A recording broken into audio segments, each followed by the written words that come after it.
Alors, aujourd'hui, de quoi on va parler, Yerim? J'allais te faire une chronique actu, juste rap US français, notamment quand j'ai appris que Meek Mill se tapait Nicki Minaj. Quelle petite enflure. Donc je sais que t'es triste. Ah, je suis dégoûté. Mais en même temps, je trouve que c'est un couple cool. Je trouve ça marrant. En plus... Ça n'engage que moi. Non mais en plus, voilà, vu sa manière de rapper, c'est vrai que je suis sûr qu'au pieu, c'est lui qui gueule le plus fort. Mais au vu de l'actualité très chargée, je suis parti sur autre chose. Donc, si tu te rappelles, j'ai commencé la saison en te parlant de l'impact d'Ebola sur le rap français. Ouais, je me souviens. Voilà. Et j'ai commencé l'année 2015 de manière tout aussi positive en te parlant de l'impact des événements de Charlie Hebdo sur le rap français. Ok, t'es sûr de vouloir faire ça? Ça va être technique. Ok, c'est bien. C'est pour ça qu'il n'y a personne derrière moi. C'est un peu ouais, je t'ai vraiment mis dans la merde là. Ouais, je sais. Donc c'est vrai qu'en parlant de technique, donc d'abord une pensée pour tous les rappeurs dits techniques justement qui se demandent en ce moment même avec quoi faire rimer Charlie Hebdo.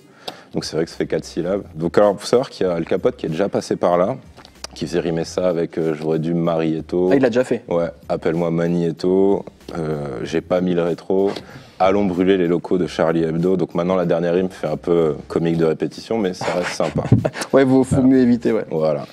On avait aussi Zekoué, avec l'enchaînement rebranche la Nintendo, t'écris de la merde, tu t'enflammes Charlie Hebdo, je m'invite à ta fiesta avec quelques amis klepto. Et des positions qui peuvent t'abîmer le dos, donc toujours une petite pensée pour le public féminin. Alors, donc c'est vrai que ces deux-là ont quand même grillé beaucoup de monde. Des rappeurs totalement inconnus aussi ont tenté de faire le buzz là-dessus, donc évidemment ça a foiré, parce qu'il y a un mec totalement inconnu qui a fait un son « Je suis Charlie », mais personne ne savait qui c'était. C'est vrai. Voilà. Ça a buzzé ce truc-là. Non, je crois Non, mais il y a un pas. mec qui a fait une chanson « Je suis Charlie » aussi, mais pas de rap par contre. Ouais, mais ça c'est Francis Lalanne en fait. Non, je parlais pas de lui. Mais c'est un mec qui avait une guitare aussi. C'est Francis Lalanne. Non, avec des longs cheveux et une barbe, je te jure. Je pensais pas à lui, mais bon, bref. Donc, non, après, alors plus sérieusement, c'est vrai qu'il y avait le rappeur Abdallah qui avait posté un truc qui était sympa. C'était en réaction, tu sais, à la couve de Charlie qui était le Coran, c'est de la merde, ça arrête pas les balles. Et qui a mis Charlie Hebdo, c'est de la merde, ça arrête pas les balles. Récemment, en fait, il y a un ado de 16 ans qui s'est fait péter pour apologie de terrorisme en mettant la même phrase, mais avec un dessin. Tout à fait. Donc, Abdallah, si tu nous regardes, bonne chance, que la justice est assez enthousiaste en ce moment. Alors ensuite, au niveau ego trip, ce qui est cool, c'est que des rappeurs pourraient enfin arrêter de prendre les disques de platine comme référence ultime de grosses ventes et se mettre à dire je veux vendre autant ou plus qu'un numéro de Charlie, parce que là ils en sont à je sais pas combien de millions. C'est énorme. Et c'est vrai que c'est plus original que de prendre Maître Gims en exemple à chaque ego trip. Tu pourrais faire même un remix de Dawala mais en l'appelant Charlie, du coup. Ou pas. Ou pas, ouais. Je réfléchirai. Mais c'est un peu bizarre, ça donnerait quoi du coup? Je sais pas, genre faire du fric à la Charlie, venir tout prendre à la Charlie. Bon, ça risque d'être mal pris, je peux finir en tôle aussi pour ça. Aussi, Il y a de grandes chances. À l'inverse, on pourrait avoir une version trap, tu sais, avec des petits génies comme 40 000 Gang. Ouais, donc le groupe protégé de Booba. Voilà, qui avait fait On canarde tout pour une cause, Mohamed Merah, qui pourrait faire un son, genre, je sais pas, Kouachi Boisa, je sais pas quoi, tu vois. Moi, perso, je préfère que ce soit eux plutôt que La Fouine et Canardo. Non, mais ce serait horrible, franchement. Ouais, mais de toute façon, ça arrivera pas, parce que Booba les laisserait pas faire. D'ailleurs, il va probablement tout faire pour qu'on oublie le son Tony Coulibaly. Pareil comme Okobé pour Beyoncé Coulibaly. Oh, mon Dieu. Voilà. Bon, lui, peut-être pour d'autres raisons, il veut qu'on oublie le son. Mais, histoire d'échapper à l'accusation d'apologie de terrorisme par anticipation. Donc, d'ailleurs, si vous nous regardez, que vous appelez Coulibaly, déjà, je sais pas si c'est toujours légal, mais coupez la vidéo parce que je n'ai pas envie d'avoir d'ennui avec vous. Alors, parce que bon, les amis, tes amis du rap conscient vont forcément se manifester. Ouais, bah déjà, il me semble qu'il y a eu D6 qui a fait un communiqué long comme le bras où il parle de tout et de rien. Il rappelle qu'il a su dire non à ceux qui voulaient le racketter. Alors, j'ai pas vraiment compris le rapport, mais j'imagine que ça lui a fait plaisir de le dire, d'extérioriser. D6, c'est du rap conscient? J'en sais rien, j'écoute pas. La vie est trop courte pour. D'accord, ok. D6, alors, je me désolidarise évidemment de ses propos. Tu es le bienvenu ici. D'ailleurs, je crois que vous êtes déjà embrouillé sur Twitter. C'est possible. Et D6, moi je t'aime bien. Si un jour tu veux t'expliquer avec cet homme, tu es évidemment le bienvenu. Ça roule. Ça roule.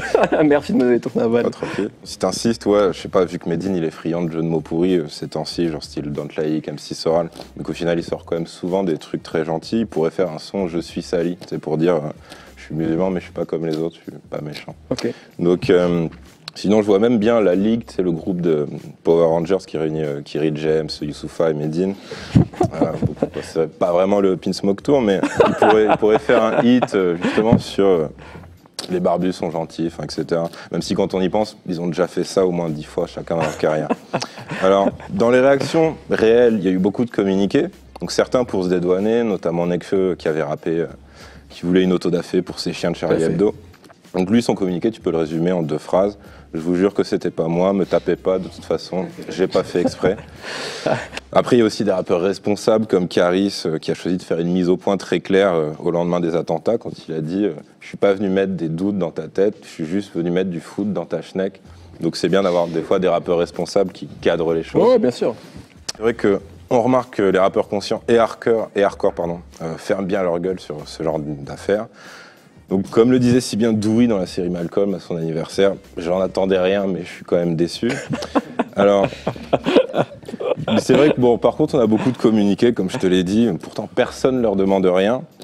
Donc, peut-être qu'ils réagissent de peur d'être assimilés, je sais pas. Mais donc, je sais pas, j'ai lu celui de Niro, qui est pas mal, qui est bien. Enfin, c'est gentil et tout, mais ça sert à rien. C'est-à-dire que pour le beauf lambda, ça reste un barbu hostile.